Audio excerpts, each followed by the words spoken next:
The first time I played Yu-Gi-Oh! Dark Duel Stories, I was confused and a bit frustrated. This game seemed vastly different from the Saturday morning anime I was just starting to obsess over. My best friend had the game too, so we found a new use for the ragged link cable we shared and dueled each other with unfamiliar cards and strange monstrosities we created through the game's janky card creation feature. But after some time, that feeling of playing a Yu-Gi-Oh game on the Gameboy Color and eventually winning powerful cards recognizable from the anime, I started to really enjoy Dark Duel Stories. It's hard to imagine now, but there was once a time when Yu-Gi-Oh was a bit of a mystery. A world of dark magic and ancient duels that lived in Saturday morning cartoons on the WB, and trading cards we battled with after school, on the bus, or at home with friends. Dark Duel Stories was something unique. A Game Boy Color experience that didn't really bring us into the anime us fans in North America were starting to love so much. But instead, it created almost a parallel Yu-Gi-Oh world with its own rules and mysteries. It really was the next best thing. Released in a time before we could look up strategies or clear up confusing rules online, it was our personal gateway into the Yu-Gi-Oh universe. But with a twist that would never be repeated again. Playing Dark Duel Stories now, almost 20 years later, it's almost like discovering an alternate path that the franchise could have taken. Strange, almost random fusions, type advantages, insanely terrible card descriptions, looking at you, mystery hand. And card effects were all reimagined in ways that felt strange, and kind of incredible in hindsight. The game didn't conform to the rules we know today. It gave us almost a standalone Yu-Gi-Oh game, with quirky mechanics and artwork that popped against the handheld simple graphics that were pretty plain even for the time. For anyone who remembers playing the game on a Game Boy Color, Dark Duel Stories was a mystery, a challenge, and a totally unique take on a world we couldn't get enough of. I've never said this about a game before, but honestly, there probably should have been a tutorial for this one. It's a game that feels as distant from the original trading card game as it is from any other Yu-Gi-Oh title, really. An experience that shaped how we saw the world of duels and monsters, but left us with questions that linger even now. Released as Yu-Gi-Oh! Dark Duel Stories in the US, this game was actually known in Japan by a much more, let's say, elaborate title. Yu-Gi-Oh! Duel Monsters 3, Tri-Holy God Advent. That sounds kind of intense, right? And honestly, it is. This was the third game in the Yu-Gi-Oh! Duel Monsters series over in Japan, but for those of us outside of Japan, this was one of the very first Yu-Gi-Oh! Video games we ever got our hands on. The other game being released right along this one was Forbidden Memories for the PlayStation 1, which I'll get to in a moment. Dark Duel Stories hit Japan shelves on July 13th, 2000, and then finally made its way to the US on March 19th, 2002. That's almost 2 years later, which in video game time is pretty much an eternity. By the time it reached the US, Yu-Gi-Oh! Was already starting to make waves with the anime series, so Dark Duel Stories honestly couldn't have landed at a better time for us. For a lot of fans like me, this game was essentially the first taste of dueling outside of the trading card games or the TV screen.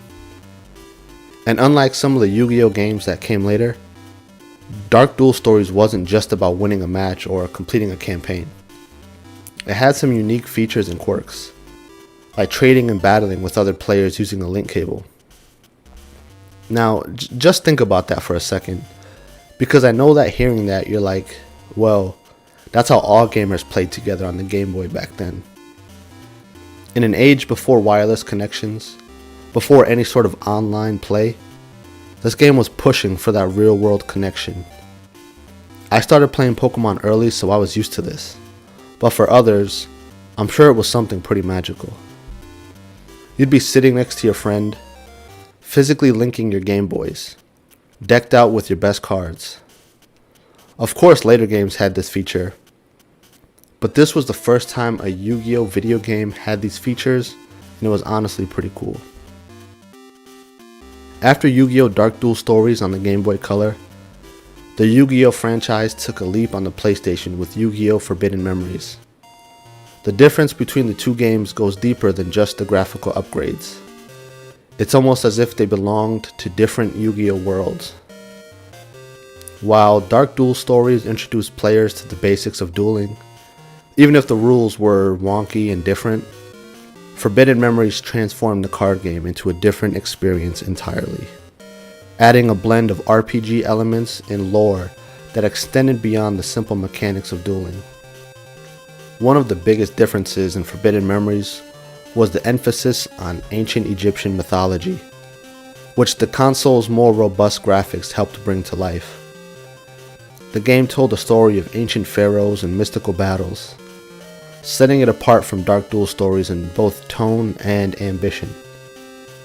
It also had weird fusions that didn't require the polymerization card we'd see in the anime, a mechanic that led to unpredictable combinations and unexpected strategies, which, while not true to the physical card game, gave the PlayStation version a unique feel. Dark Duel Stories did a bit of that too.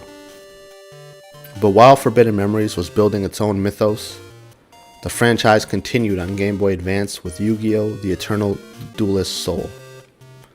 This game took a different approach by doubling down on the accuracy of the Yu-Gi-Oh! Trading card game rules. In contrast to the freeform mechanics of Dark Duel Stories and Forbidden Memories, the Eternal Duelist Soul became known for being one of the earliest games to closely follow the official card game's rules, which gave players a taste of what it was like to duel competitively.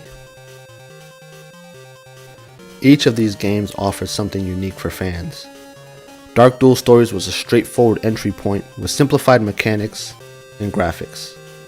Forbidden Memories experimented with story-driven gameplay on the console, and the Eternal Duelist Soul became a bridge between video games and the actual Yu-Gi-Oh! Trading card game and anime, helping fans experience dueling as it was meant to be played. Together, these three titles laid the groundwork for future Yu-Gi-Oh! Games, each representing a different facet of the franchise: innovation, immersion, and authenticity.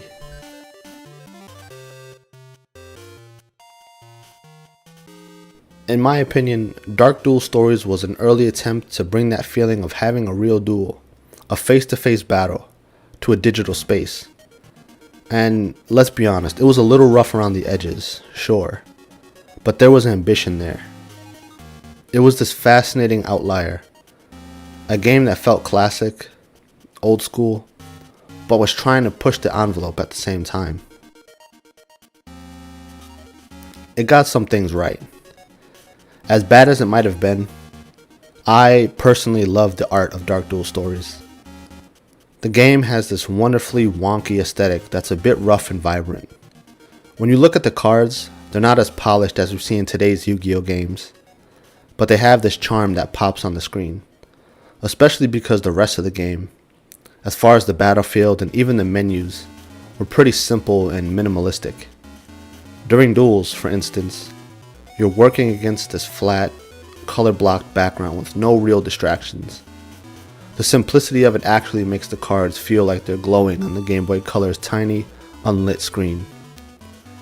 It was like these monsters were larger than life, standing out from the monotone background as if you'd somehow summoned them straight from your deck. And when you challenge a character, you weren't just diving into another duel. Each duelist came with their own hand-drawn portrait and unique background. Simple, but with a lot of personality. There was something almost mysterious about these character portraits.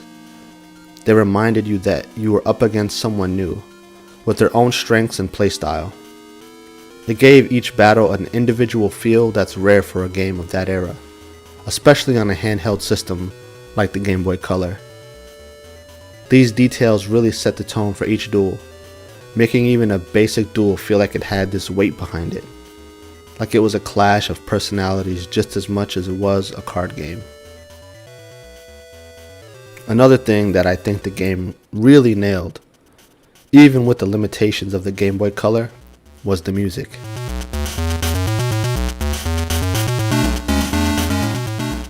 Now, you can't expect much from the soundtrack, but it manages to do some cool things. The game doesn't have an extensive list of tracks, I think around 3 or 4 unique themes, but each one is iconic in its own way. Every time I hear that upbeat, chiptune duel theme, I'm transported back to those days of squinting at the Game Boy Color screen in the backseat of a car, hoping to catch the light from the streetlights as my friend and I battle via the link cable.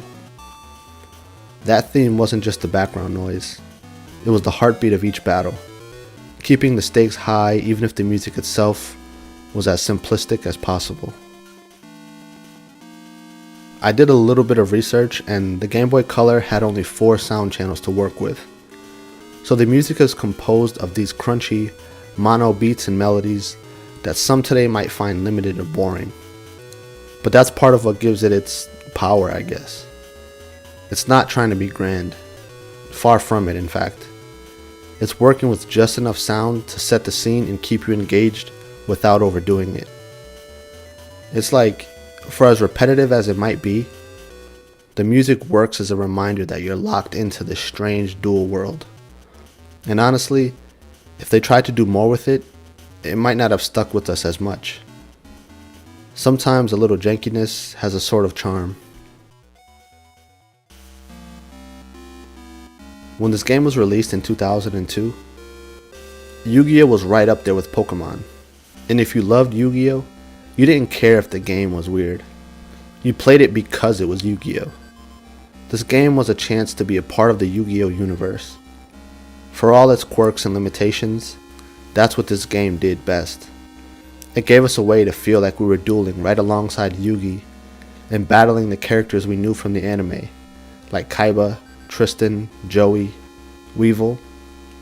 That nostalgia, even all these years later, puts Dak Duel Stories in a special, albeit mysterious place in YuGiOh history. Dak Duel Stories wasn't just a game. It was a doorway into the early world of YuGiOh, a universe that had its own rules, challenges, and a strangely personal appeal that's hard to recapture today.